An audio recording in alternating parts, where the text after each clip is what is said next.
What's going on, you guys? It's your huggable hipster here, and welcome back to another review. Today's review is going to be on Sekiro, Shadows Die Twice. I never know if I'm pronouncing that name correctly. Sekiro. Please leave me a comment correcting me if I do pronounce it wrong at any time in the video. I made a breakthrough. I made an absolute breakthrough. No, this has nothing to do with the review right now. It's just a little something that makes things a little bit easier. My life a little bit easier. I realized that I could just have this article up on the second screen. I don't need to have it in front of me, even though I like to have printed copies just in case I ever meet someone and they ask what I do for a living. I could be like, oh, here. I write. Well, mostly it's for job interviews, but still. I just have to say, first off, this game, absolutely incredible. It has become one of my favorite FromSoftwears games. It is so immersive, so beautiful. We're going to get into the review in a moment. I just want to go over my overall thoughts of the game. It is one of the most, I think, technically well done games I have ever been, had the humble opportunity to witness, and it's one of the more unique adventures because, yes, it is a FromSoft game. They are more notorious for being more difficult and grueling, but I feel like there is such a good balance of this game between being difficult and easily accessible in terms of difficulty levels. So when you die, you're not supposed to come back, but with the power of resurrection, it's more than just a mere tool that the game provides players to come back to life. It's a philosophical and psychological device used to communicate the concept of sacrificing the many for the one. Dragon Rot takes over the person when Wolf dies and then resurrects, taking one's life force in exchange for that resurrection. This game is technically a ballet between wins and losses and very elegant challenges. Nestling out a home of its own in my heart, Sekiro Shadows Die Twice creates a difficult yet approachable experience in the Soulsborne community and franchise. With this game not only draws you in, but its vibrant story tests you with its difficult bosses that create dynamic experiences. After listening to a melange of opinions from my friends who stated things such as, this game is amazing, to this game made me rage so hard it made me throw my controller. And then there was just the one-off comment about this game just being rage-inducing, don't play it. But needless to say, I was nervous yet excited to play this game because I had been playing FromSoftwears games back-to-back since last June. So I was already pretty much prepared for this game, even though I was still pretty darn trepidatious about it. And the game was different, in a good, refreshing way, not a, oh god, what are they doing with this division kind of way. Cough, Resident Evil 6, cough. This game was the kind of different that challenged me both in the story and in the gameplay, that it surprised me at every turn, and I wasn't really used to being surprised in games anymore. I was just really I don't know, I expected to know where to go. I expected to be like, oh, this is gonna happen in the plotline, or this boss is gonna do this. No, when I tell you the look of shock on my face when I saw the guardian ape carry its bloody head around, I didn't expect that. I don't think anybody really expected the guardian ape to get up after you see shinobi execution go across your screen. You don't expect it, but it happened. Wielding a sword while carrying your head around is just it's a statement. This game forces you to learn on its terms, much like Dark Souls 1, but with better mechanics. Learning to parry, avoiding attacks, being smart about consumption of items, all while staying alert to your surroundings. It's complicated, but easy? That's why I don't have any other words to put for that, because it's really is an easy game once you get adjusted to everything and after you've fought Genichiro. Sekiro challenges the players, drawing them into the ways of the shinobi, either making them stronger or breaking them until their controller is ever so gently placed on the table, or in some cases thrown across the room from too much terror. So let's go into the next part of the review, which is discussion of Dragon Rot, which I think is one of the most complex ideas and mechanisms and themes that is in this game, because Wolf's ability to resurrect is made possible by those who die along the way. The cough overcomes the body and the mind breaks along with it, to say the least.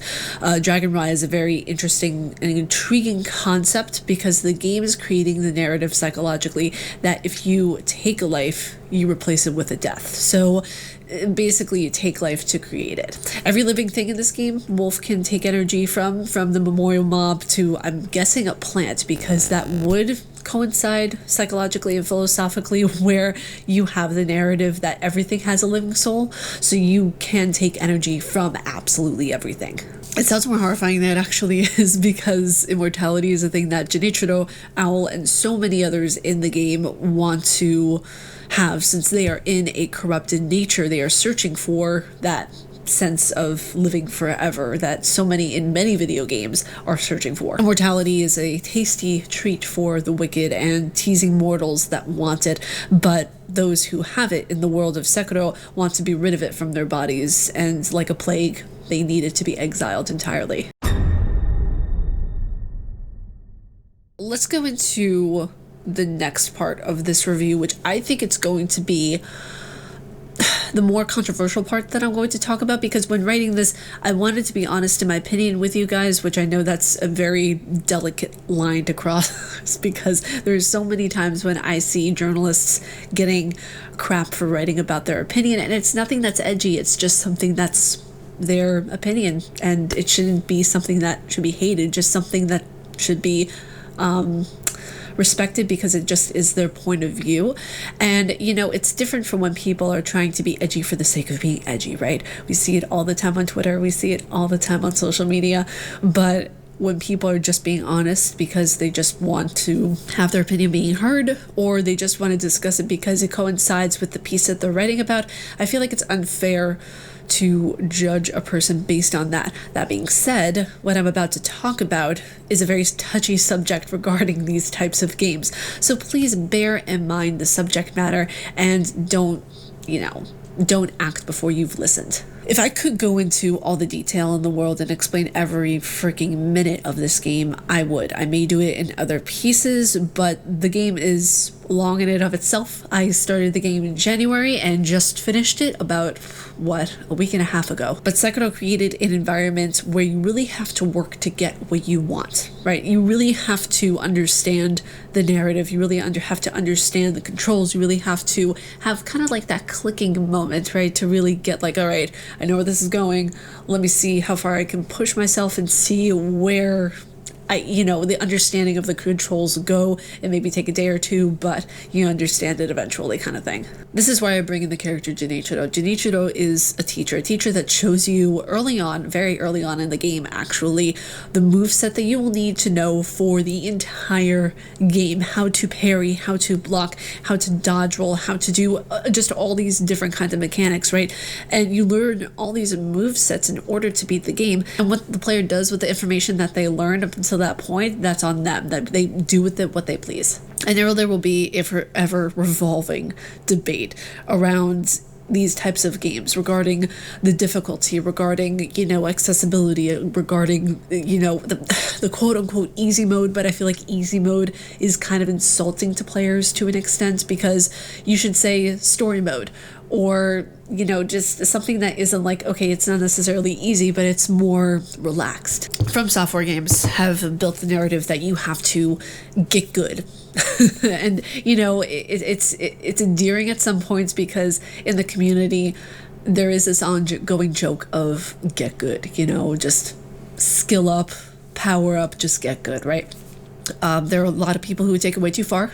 And that's not cool. There are a lot of people that do take it seriously, get good. You don't need a story mode. You don't need to have, all these kinds of things that make the game quote unquote easier, and I have a stance on these FromSoftware games that some may like, some may not like. Pure and simple. Gaming is for everyone. I don't care if you disagree with me. That's just the way it is. Gaming is for everyone. Gaming should be something that everyone can enjoy. It should be something that everyone can take part in, not have this kind of gatekeeping attitude that prevents players from enjoying a piece of art. It doesn't hurt the artistic design, in my opinion, or the narrative to put in a story mode or easier accessibility features for those who need it or those who want it. Now, that being said, Sekiro, on the other hand, is a game that balances things out quite nicely. It wants the player to succeed. That's the thing, it wants the player to succeed. It rewards you for the progress made, but it punishes you accordingly. Not a lot to where you have to catch up, but just enough to where you need to work to get back to where you were. And I think that that balance, that is just enough that makes the game easy yet difficult, and it balances things out. That way the player doesn't feel overwhelmed. Bottom line, should this game have a story mode? It should, for new players who just want to experience the story of Sekiro, because the story of Sekiro is absolutely amazing, and players should be able to experience that at a more slower, steady pace if that's something that they really want. And I don't see why FromSoftware wouldn't want to add more players to their list, because everyone should play these games. Even an adjustment in better accessibility, because you can never go wrong with better accessibility features in FromSoftware games, or any games for that matter. But I'm also going to say something on the flip side. And I say this well knowing that there are just some people who are not in any way disabled, who just want to sit back, relax, and just chill with a Dark Souls game or Bloodborne, taking the scenery, maybe shoot some pics or something like that. They just want to relax with it. I say this next part that I'm going to say full knowing this. Every able-bodied person, let me repeat that again, every able-bodied person should be able to start and finish Sekiro. I know it's such a hot take, right? It's such an opinion, but I'm a firm believer that one should work hard to find their successes in life, whether that be a video game or your job or wherever you are in life. You should work hard for the things that you want, whether that be, you know, even a platinum in a video game or making that cup of coffee just right. You know, working hard goes such a long way. And the thing is that every person who is physically able has the ability to complete any game from the company FromSoftware. That's my take. That is how I view this entire thing, because the fact of the matter is that there should be better accessibility for those who are disabled. It's not nearly to the point of where we can say, oh yeah, no, that's awesome. It's getting there, but it's not there yet at all. Cascading robes and beautiful fall leaves that consume the Fountainhead Palace, gorgeous cinematic views that burn its very soul into our mind, creating a positive stain. This game was absolutely incredible. You know, my final thoughts on this is that from start to finish, it was a very intense and difficult journey, because I never experienced bosses quite like this in a video game, of where it pushed you so far with different mechanics. Like, I actually said on Twitter at one point, I was like, all right, my hand's not working. Like, your brain is like, yes, you can do this, you got this. My hands are like, no, you don't got this. Take a positive note from games that challenge you. You may surprise yourself at what you can accomplish with a little determination and some unseen aid. But you guys, that was today's review. If you all like my face and what I do, please be sure to subscribe and hit the bell down below, because I make videos every Monday, Wednesday, Friday, and Saturday. But stay casually nerdy, you guys, and I will see you all in the next video. Bye, you guys. For the sake of your master.